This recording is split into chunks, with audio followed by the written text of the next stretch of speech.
ഉമ്മൻചാണ്ടി സിന്ദാബാദ്. ഉമ്മൻചാണ്ടി സിന്ദാബാദ്. ഉമ്മൻചാണ്ടി സിന്ദാബാദ്. ഉമ്മൻചാണ്ടി സിന്ദാബാദ്. National Congress സിന്ദാബാദ്. National Congress സിന്ദാബാദ്. National Congress സിന്ദാബാദ്. ഉമ്മൻചാണ്ടി നവീകരണോദ്ഘാടനം നിർവഹിച്ച park വീണ്ടും നവീകരിച്ച ശേഷം ടൂറിസം മന്ത്രിയുടെ ക്രെഡിറ്റിലാക്കിയതായി ആക്ഷേപം. ഉമ്മൻചാണ്ടിയുടെ പേരിലുണ്ടായിരുന്ന കണ്ണൂർ പയ്യാമ്പലത്തെ നടപ്പാതയുടെ ഉദ്ഘാടന ശിലാഫലകം DTPC എടുത്തു മാറ്റിയതിലാണ് പ്രതിഷേധം. ഫലകം വയ്ക്കാൻ സ്ഥലമില്ലാത്തതുകൊണ്ടാണ് പഴയത് മാറ്റിയതെന്നാണ് വിശദീകരണം. 2022 മാർച്ച് 6 പയ്യാമ്പലം ഗസ്റ്റ് ഹൌസിനോട് ചേർന്നുള്ള നടപ്പാതയുടെയും സീവ്യൂ പാർക്കിന്റെയും നവീകരണ ഉദ്ഘാടനം നടക്കുന്നത്. ടൂറിസം മന്ത്രി PA മുഹമ്മദ് റിയാസാണ് ഉദ്ഘാടനം ചെയ്തത്. പാർക്കിലേക്ക് പോകുന്ന വഴിയിലാണ് ശിലാഫലകമുള്ളത്. 2015 ഉമ്മൻചാണ്ടിയാണ് അന്ന് നടന്ന നവീകരണത്തിന്റെ ഉദ്ഘാടനം നിർവഹിച്ചത്. അത് കാണാനില്ലെന്നും ഒരു മൂലയിലേക്ക് മാറ്റിയെന്നും കോൺഗ്രസ് നേതാക്കൾ പറയുന്നു. പാർക്കിനു മുന്നിൽ പ്രതിഷേധിച്ച ജില്ലാ കോൺഗ്രസ് നേതാക്കൾ പഴയ ശിലാഫലകം പുതിയതിന് താഴെ വച്ചു.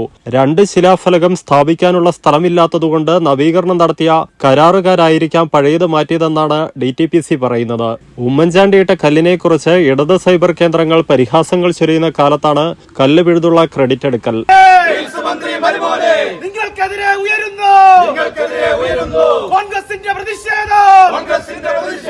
നാഷണൽ കോൺഗ്രസ് സിന്ദാബാദ്. നാഷണൽ കോൺഗ്രസ് സിന്ദാബാദ്. ഒരു പണിയും ചെയ്യാതെ ക്രെഡിറ്റ് അടിച്ച് മാറ്റുന്ന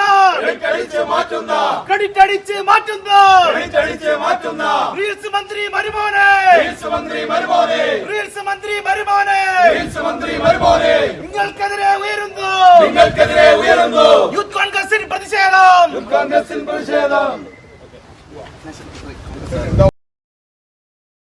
assistant, OT technician, hospital administration, Kerala government അംഗീകൃത കോഴ്സുകൾ, hotel management, aviation, pre primary TTC, logistic and computer കോഴ്സുകൾ, കൂടാതെ MBA, BBA, MCOM, BCom, +2 spoken English ക്ലാസുകളും.